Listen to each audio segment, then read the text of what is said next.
Le ciel est plein de mystères. À travers toute l'Europe et depuis des décennies, des organismes gouvernementaux enquêtent secrètement sur des objets volants non identifiés. C'est un sujet qui passionne les gens. Beaucoup de personnes cherchent à savoir la vérité. Pour la première fois, nous avons rassemblé les signalements et témoignages recueillis sur tout le continent. Il vient du sud, il se dirige sur nous. Cet incident a marqué ma mémoire au fer rouge. Je ne pourrai jamais l'oublier. Selon certains experts, il y a des explications rationnelles. Même les ufologues les plus consciencieux peuvent être victimes d'un canular bien ficelé. Mais certains événements défient tout entendement. Ce phénomène non identifié était et reste inexpliqué. Sommes-nous en présence de visiteurs d'un autre monde ou de phénomènes naturels? Nos gouvernements européens en savent-ils plus que ce qu'ils affirment? Les réponses se trouvent peut-être dans les dossiers secrets des ovnis d'Europe.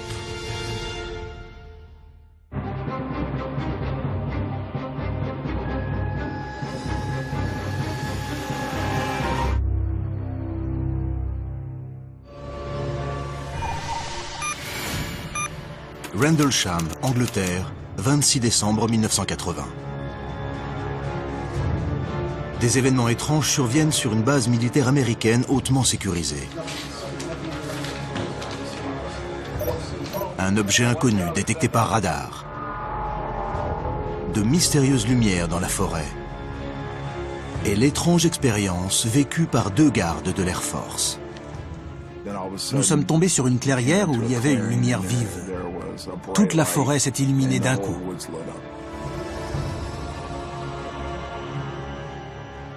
On s'est jeté au sol. On a cru que c'était une explosion. L'incident de la forêt de Rendlesham est un cas de phénomène non identifié des plus troublants. C'est sans conteste l'apparition d'un ovni la plus intrigante qui ait eu lieu en Angleterre. Rendlesham est devenu le Roswell britannique. 30 ans ont passé. De nouvelles preuves vont permettre de rouvrir le dossier. Le contrôleur aérien Nigel Kerr révèle avoir détecté un objet inconnu sur son radar cette fameuse nuit. J'ai vu quelque chose. À Bentwaters, on m'a dit avoir également vu quelque chose. Que s'est-il vraiment passé à cet endroit? La base militaire américaine de Bentwaters. Le jour va bientôt se lever. Les gardes de l'Air Force John Burroughs et Jim Penniston voient une étrange lumière au-dessus de la forêt. On aurait presque dit des décorations de Noël avec des lumières de différentes couleurs. Craignant qu'un avion ne se soit écrasé, ils se rendent sur les lieux.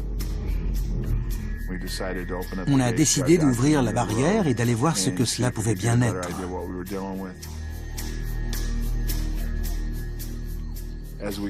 En nous enfonçant dans les bois, on a eu du mal à trouver d'où cela venait. Alors qu'on pensait s'en approcher, on se rendait soudain compte que ce n'était pas le cas, qu'il n'y avait rien.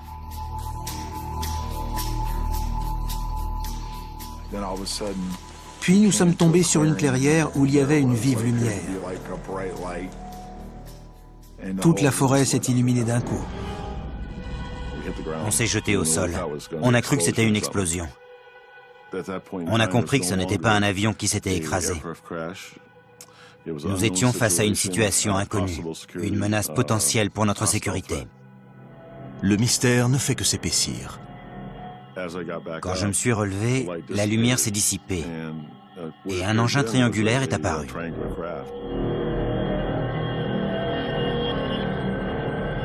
Jim prend des notes.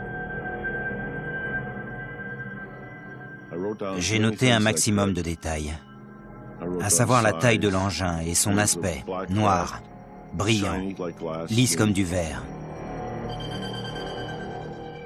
Puis, il s'est allumé et s'est élevé au-dessus du sol.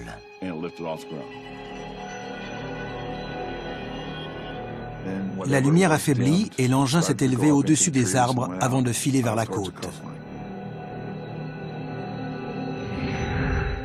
Une fois qu'on en a perdu toute trace, on a appelé la base et on a reçu l'ordre de rentrer. La fiabilité du témoignage de Jim et John a fait l'objet d'un débat houleux.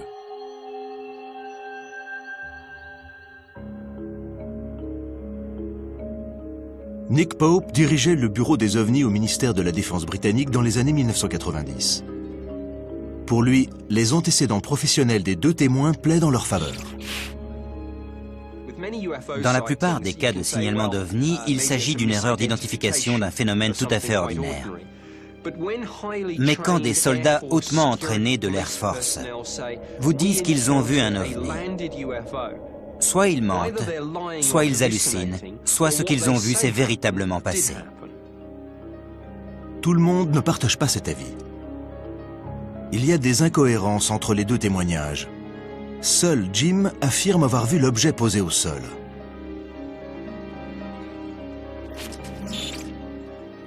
Le journaliste d'investigation Dave Clark pense qu'il pourrait y avoir une explication plus rationnelle. Essayons de nous en tenir aux faits. On a un groupe de soldats américains, tard le soir, pendant les vacances de Noël, qui signalent avoir vu de mystérieuses lumières dans la forêt. Sans aucun doute, ces deux hommes ont vu quelque chose d'extraordinaire qu'ils ne pouvaient expliquer. Mais beaucoup de signalements d'OVNI, quand on y regarde de plus près, sont des phénomènes tout à fait ordinaires observés dans des circonstances extraordinaires.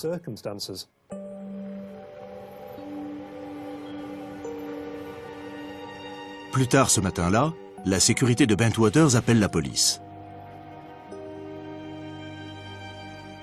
La police de Suffolk enregistre l'appel.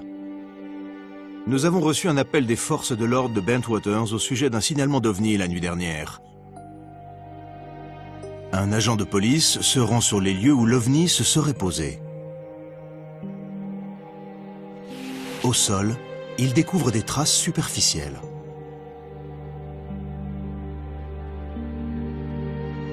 Il y avait 3 traces qui ne correspondaient à aucune empreinte connue. Les impressions n'étaient pas profondes et auraient pu être faites par des animaux. Avec aussi peu de preuves matérielles, l'enquête tourne court.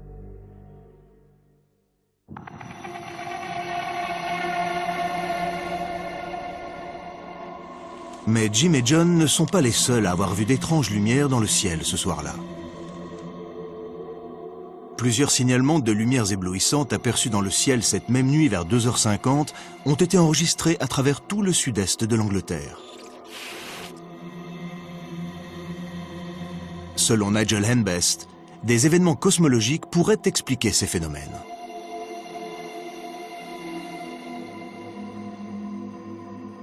La première lumière qui est apparue dans le ciel au-dessus de Rendlesham était sans aucun doute possible un météore. De nombreux astronomes amateurs de l'Association astronomique britannique, qui observent le ciel toutes les nuits, ont vu une étoile filante très brillante traverser l'Angleterre à la même heure exactement. Quand on observe une étoile filante, on a toujours l'impression qu'elle est plus près qu'elle ne l'est vraiment. Quand elle est vraiment très brillante, on appelle ce phénomène un bolide. C'est comme une boule de feu beaucoup plus brillante que n'importe quelle autre étoile. On peut facilement la confondre avec un avion en train de s'écraser. Cela arrive souvent et pas seulement dans le cas de Rendlesham. Ces deux militaires surentraînés ont-ils confondu un bolide avec la chute d'un appareil volant ? Ou quelque chose s'est-il bel et bien posé dans la forêt? Cela pourrait être bien sûr quelque chose qui serait tombé dans la forêt depuis une très haute altitude. Mais il n'y en a aucune trace matérielle. Il n'y a rien, aucun débris que l'on puisse emporter et analyser en laboratoire. L'affaire manque d'éléments concluants. Il n'y a aucune trace matérielle. De nombreuses années ont passé depuis les premières déclarations des témoins. De l'eau a coulé sous les ponts. À chaque fois que ces deux soldats racontent cette histoire, ils l'embellissent un peu plus. Ils font des conférences dessus, apparaissent dans des livres et des articles. Ils font désormais partie de l'industrie des ovnis. « 30 ans plus tard, l'affaire Rendlesham continue de fasciner les amateurs d'ovnis. Leur curiosité gagne un ancien membre du ministère de la Défense britannique, Nick Pope. Il décide de rouvrir l'enquête. Au début des années 90, je travaillais pour le ministère de la Défense. J'étudiais les dossiers d'OVNI. Et l'incident de Rendlesham soulevait encore de nombreuses questions. C'était une affaire au sujet de laquelle les médias et le public étaient le plus susceptibles de me contacter. C'est ce qui m'a poussé à voir ce que nous avions dans nos archives et à rouvrir l'enquête. Je voulais revoir entièrement le dossier et déterminer si nous avions exploité toutes les pistes.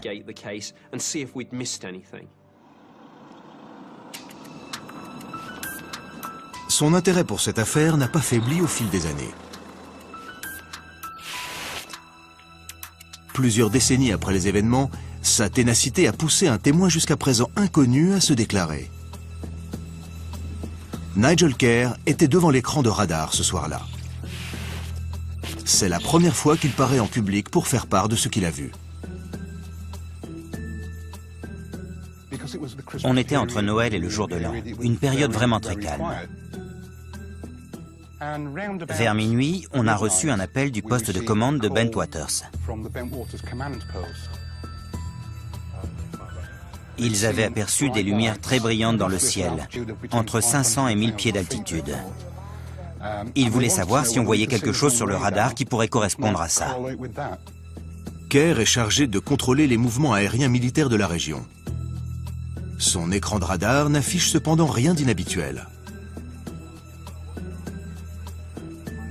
Par acquis de conscience, il décide d'accéder aux équipements de détection plus puissants, à savoir le réseau de radar de la Royal Air Force de Neatishead, le plus performant du Royaume-Uni. Nous sommes passés sur le radar de Neatishead, qui a détecté quelque chose. Nous avons laissé passer 2 balayages et c'était toujours présent à l'écran. Au 3e balayage, il a disparu. Au 4e, il est réapparu. Et après, nous l'avons perdu. Le ministère de la Défense n'a enregistré aucune activité anormale au cours des fêtes de fin d'année. Mais ces révélations suggèrent qu'un objet inconnu a survolé le ciel du Suffolk cette nuit-là. Le radar peut-il se tromper? Les radars ne sont pas infaillibles. Ce pourraient être des ballons météo qui apparaissent régulièrement sur les écrans radars, ou une volée d'oiseaux. Ils peuvent apparaître sur 1 ou 2 balayages avant de disparaître. Mais dans ce cas particulier, on avait un retour très distinct aux coordonnées fournies par Bentwaters. Ce n'est qu'un an plus tard, quand l'histoire a été relayée dans la presse nationale, que j'ai fait le lien avec ce que Bentwaters nous a demandé de vérifier cette nuit-là. Les observations radar de Kerr donnent du poids aux déclarations de Jim et John. D'autant que l'incident de Rendlesham n'est pas un phénomène isolé. 2 nuits plus tard, les mystérieuses lumières réapparaissent. Il vient du sud, il se dirige sur nous.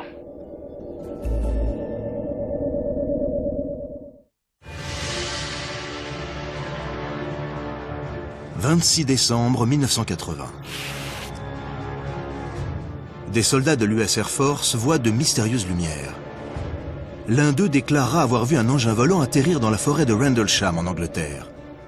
Les rumeurs d'une rencontre avec un ovni gagnent leur base militaire hautement sécurisée.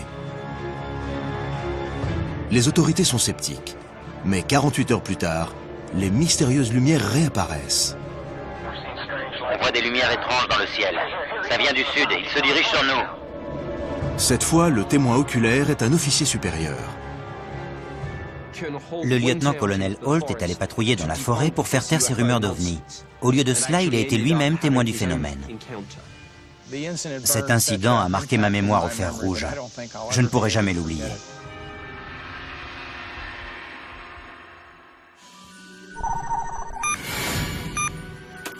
Les rapports sur ce qui va suivre divergent. Certains documents suggèrent que le lieutenant-colonel Holt se trompe dans les dates. Or, ce dernier est catégorique. Il se souvient des événements avec la plus grande clarté.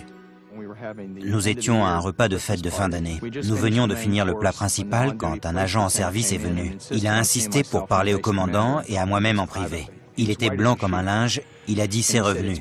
Perplexe, nous avons demandé « qu'est-ce qui est revenu ?» L'OVNI, a-t-il répondu.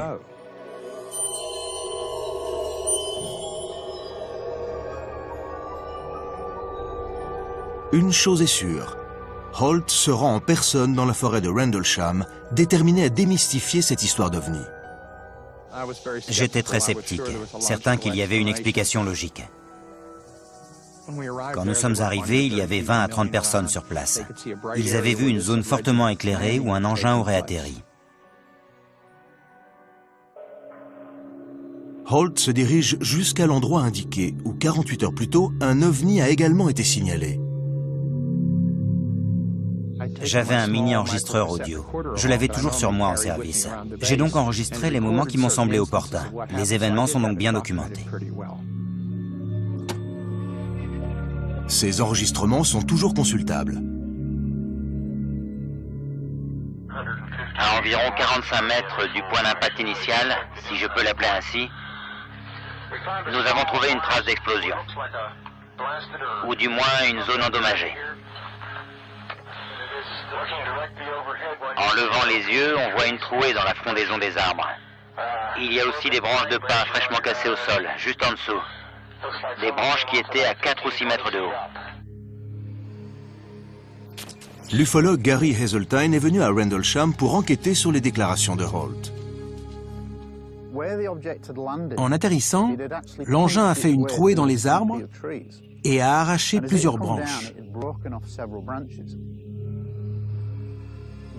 Les soldats ont également trouvé une zone brûlée au centre du triangle, ce qui pourrait corroborer la thèse d'un décollage à cet endroit au moyen d'un système de propulsion.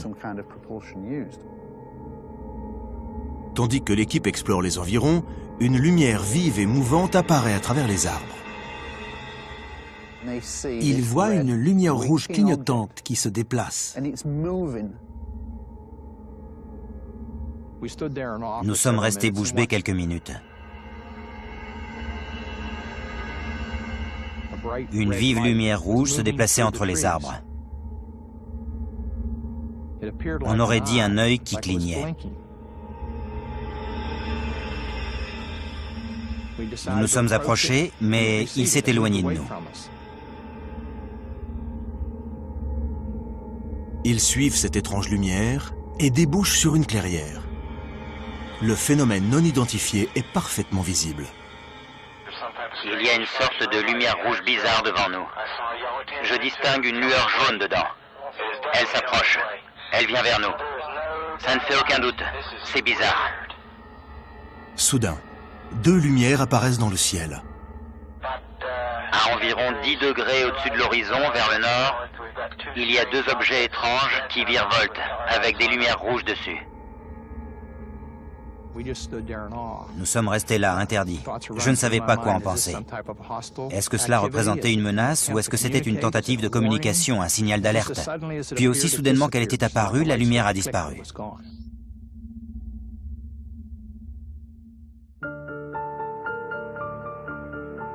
De retour à la base, Holt écrit un rapport et le transmet au commandant en chef en joignant ses enregistrements comme preuve. Le rapport du colonel Holt est la notification officielle des événements au gouvernement britannique. Le colonel Holt est probablement l'un des officiers les plus gradés à avoir officiellement signalé l'observation d'un ovni pendant son service.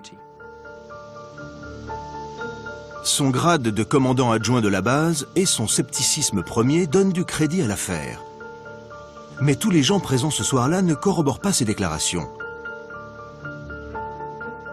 Le supérieur de Holt, qui était à l'extérieur de la base, n'a vu aucune lumière étrange dans le ciel. D'autres pensent que la source lumineuse est un objet tout ce qu'il y a de plus terre-à-terre, le phare d'Orford Ness. Sur son enregistrement, on entend Holt décrire ce qu'il voit. Il suffit de l'écouter en regardant le phare et tout s'éclaire. Il dit « Le revoilà, il s'éloigne vers la côte ». C'est exactement ce que fait le faisceau lumineux du phare. On dirait qu'il s'éloigne vers la côte, juste sur l'horizon. Il bouge un peu et disparaît pour réapparaître. Orford Ness et son faisceau lumineux d'une intensité de 5 millions de candela se trouvent à 8 km au sud-est de la forêt de Rendlesham. Holt est catégorique, ce n'est pas ce qu'il a vu. Si vous me dites encore que c'est le phare, je ne vous réponds plus. On a vu un objet à tel endroit alors que le phare était à tel autre. On voyait bien le phare. Il a décrit des objets au nord, plusieurs objets au nord, et des objets au sud. Il a clairement décrit quelque chose qui se déplaçait dans le ciel. Le phare d'Orford Ness est loin de ce côté. Je défie quiconque de me trouver un phare volant. Dans sa déclaration, Holt dit avoir vu d'autres ovnis dans le ciel à ce moment-là. On a aperçu dans le ciel 3 objets ressemblant à des étoiles. 2 objets au nord et 1 au sud. Tous 3 à environ 10 degrés au-dessus de l'horizon. Quelle est la source de ces lumières?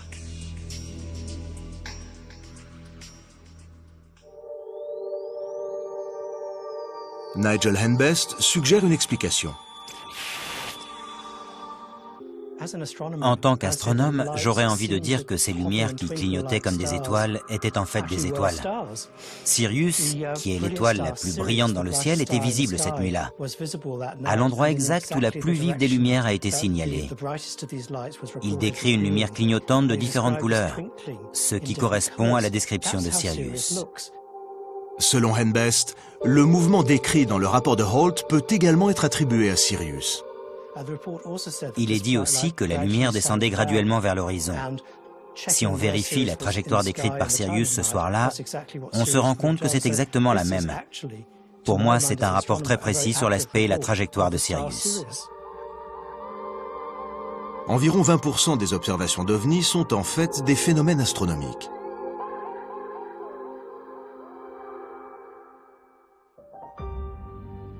Aujourd'hui encore, l'affaire Rendlesham reste sujette à controverse. Aucune théorie n'explique l'ensemble des événements décrits dans le rapport du lieutenant-colonel Holt.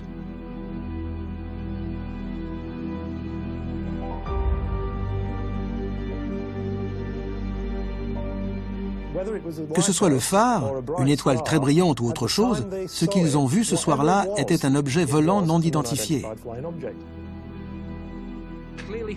Il est certain que Holt et son équipe ont été témoins de quelque chose d'inhabituel qu'ils n'ont pas su expliquer. Je ne sais pas ce qu'ils ont vu et le ministère de la Défense ne le sait pas non plus. Cet incident était et reste inexpliqué.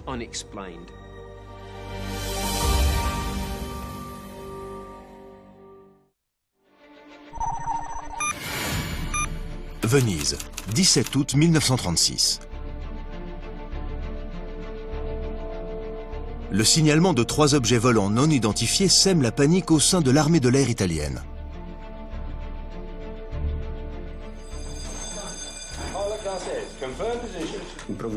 Deux avions de chasse ont été dépêchés, mais quand ils se sont approchés des engins, dont un très gros de forme allongée et 2 plus petits, ils se sont éloignés à une vitesse incroyable. 60 ans plus tard, de mystérieux documents dévoilent les événements que le gouvernement de l'époque aurait étouffés.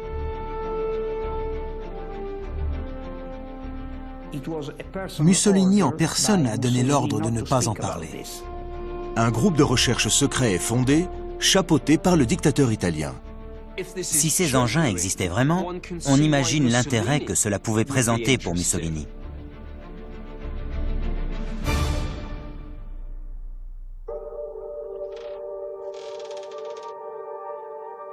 Roberto Pinotti est un ufologue italien de renom. Il dirige le plus grand centre d'ufologie d'Italie. Il a consacré près d'un demi-siècle à étudier les signalements d'OVNI. En 1996, il reçoit un paquet anonyme. À l'intérieur, des documents prétendant être des rapports secrets du gouvernement sur des OVNI. Ces documents sont troublants car ils sont liés à un rapport daté du 22 août 1936 sur une observation faite au-dessus de Mestre, à Venise. Le rapport contient des descriptions détaillées et des croquis d'OVNI. Pinotti et son collègue Alfredo Lissoni pensent que ces documents sont authentiques.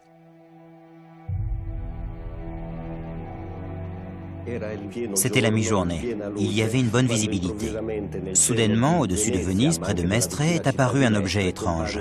Une sorte de fusée. Un objet volant en forme de cigare avec un certain nombre de fenêtres.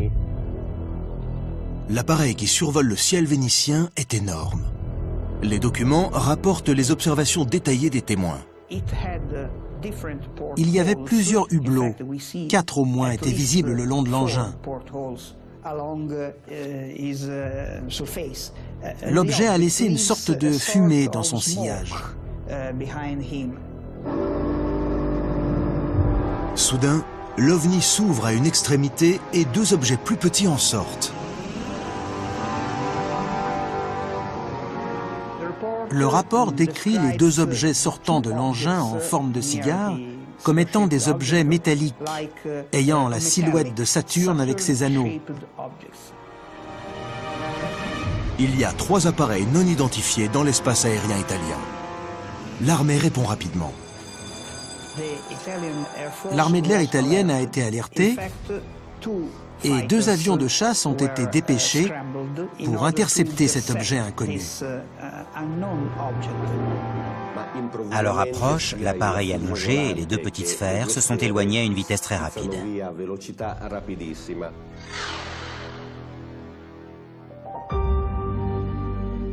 Que peuvent bien être ces objets? Les sceptiques pensent qu'il s'agit d'un aéronef mal identifié. En 1936, les zeppelins sont les moyens de transport aérien transatlantique les plus communs. Les dirigeables comme les zeppelins ont une forme allongée de cigare et sont équipés de moteurs à combustion générant de la fumée. Lissoni n'est pas convaincu. Les objets observés au-dessus de Venise ne pouvaient pas être des zeppelins. Les Italiens connaissaient bien ce type d'appareil. De plus, un zeppelin ne pouvait pas transporter 2 engins plus petits. Quelle que soit la nature de ces objets, ils impressionnent fortement le dictateur fasciste. Il réduit au silence les témoins principaux. Les témoins sont arrêtés par l'OVRA, la police des services secrets de Mussolini. 6 jours plus tard, ils sont transférés à Rome, où ils sont interrogés. Il y a des rapports de leur déclaration. On leur a ordonné de ne pas divulguer ce qu'ils ont vu, au risque d'être internés en asile psychiatrique.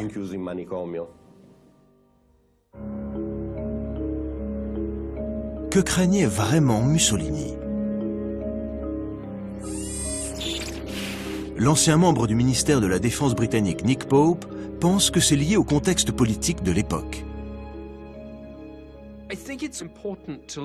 Il faut étudier ces documents relatifs aux ovnis dans leur contexte historique et politique. C'était alors une autre époque. On était en marche vers la Deuxième Guerre mondiale. Pendant la guerre, les sentiments d'affolement, de panique et de paranoïa sont à leur comble. La question est de savoir si cela a un lien avec les signalements d'OVNI et les phénomènes non identifiés en général.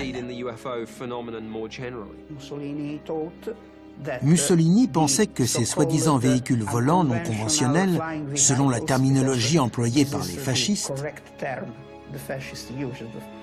étaient peut-être de nouvelles armes mises au point par l'Angleterre, la France ou l'Allemagne.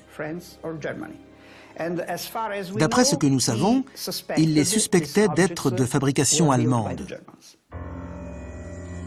Des rumeurs selon lesquelles l'Allemagne a développé de nouvelles technologies révolutionnaires sont répandues dans toute l'Europe. De nombreuses rumeurs ont couru sur le développement de soucoupes volantes par les nazis. On entendait beaucoup parler de soucoupes volantes nazies.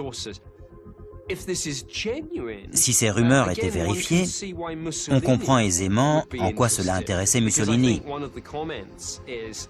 Si de tels engins représentaient les dernières innovations aérospatiales, alors les ingénieurs italiens n'avaient plus qu'à revoir leur copie. Selon Pinotti, c'était exactement ce qu'essayait de faire Mussolini en créant un groupe de recherche top secret pour étudier ces velivoli non convenzionali, à savoir ces aéronefs non conventionnels. Ce groupe opérait sous le nom de cabinet RS-33. RS étant les initiales de Ricerche Speciale, recherche spéciale. Les plus grands scientifiques, ingénieurs et astronomes italiens travaillent de concert pour élaborer une nouvelle technologie de vol en s'appuyant sur les descriptions des ovnis observés au-dessus de Venise. Mussolini leur a ordonné de copier ces nouveaux engins. Normalement, les aéroplanes sont de forme allongée avec des ailes de chaque côté.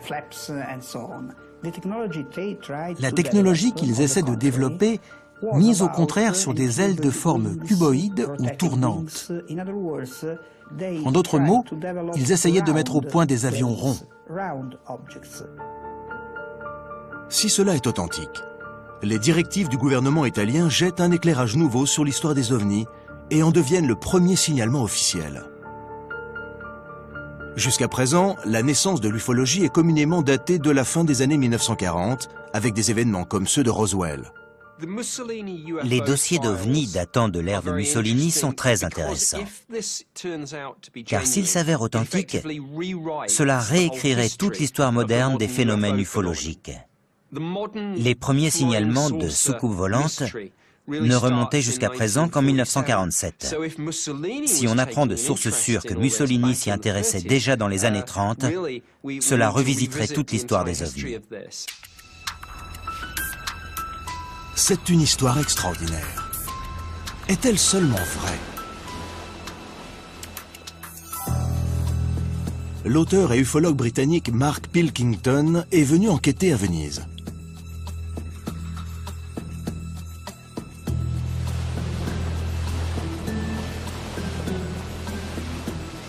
Derrière moi se trouve Mestre, au nord.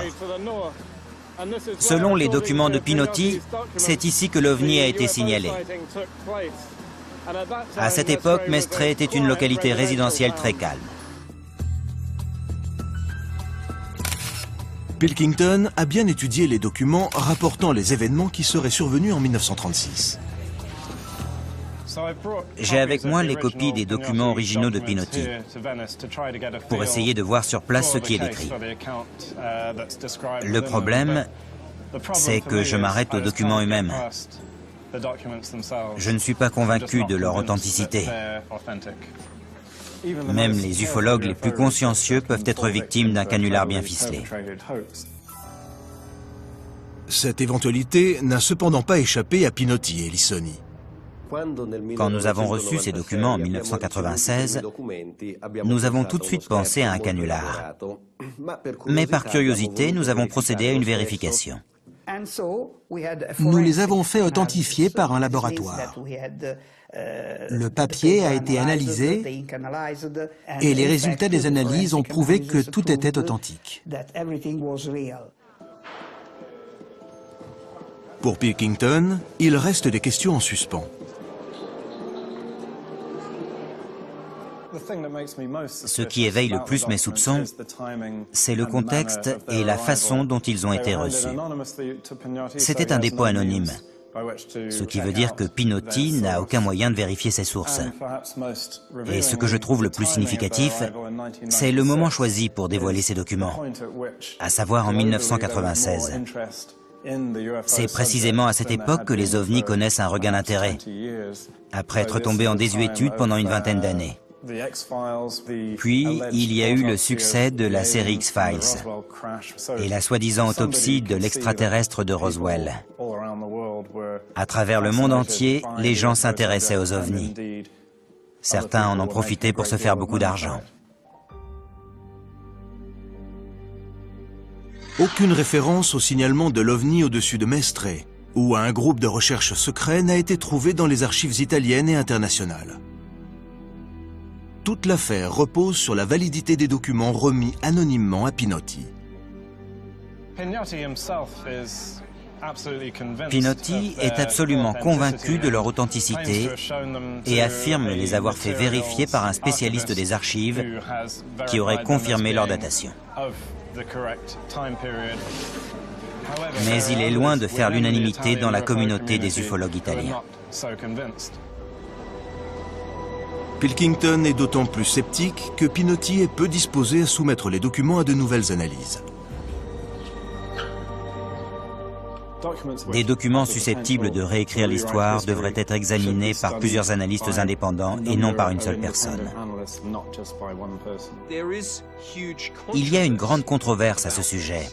Si c'est un canular, il est très élaboré et extrêmement bien ficelé. Ce que j'en pense, je n'arrive pas à trancher. Toute cette affaire est très excitante. L'idée d'un groupe de recherche clandestin sur les ovnis créé par Mussolini titille tout de suite notre imaginaire. Cela ferait d'ailleurs un super film de science-fiction, un de ceux que j'irais volontiers voir. Mais tout en affirmé qu'il ne s'agit en fait que d'une mystification très bien élaborée.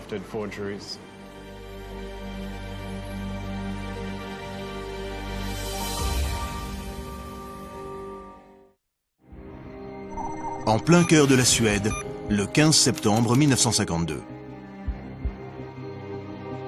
À 23h30, un jeune homme et sa mère voient deux ovnis dans le ciel.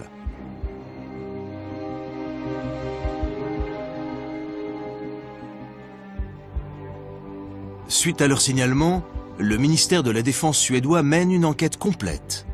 Cette affaire deviendra la plus célèbre de toute l'histoire de l'ufologie du pays.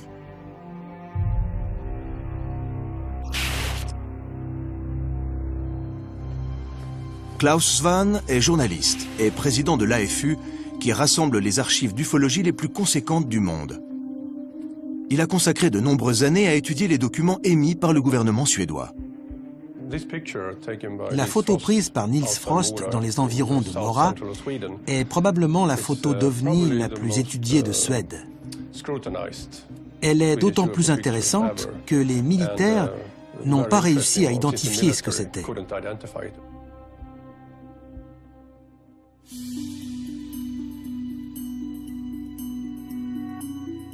Niels Frost, 20 ans, rentre chez lui après être allé rendre visite à sa petite amie. Il est arrivé devant la maison. Sa mère dormait déjà. Au moment d'entrer, il a aperçu des lumières étranges au-dessus de l'horizon au nord, nord-est. Il n'arrivait pas à savoir ce que c'était. Stupéfait par ce qu'il voit, il se précipite à l'intérieur, réveille sa mère et la presse d'aller voir ce qui se passe.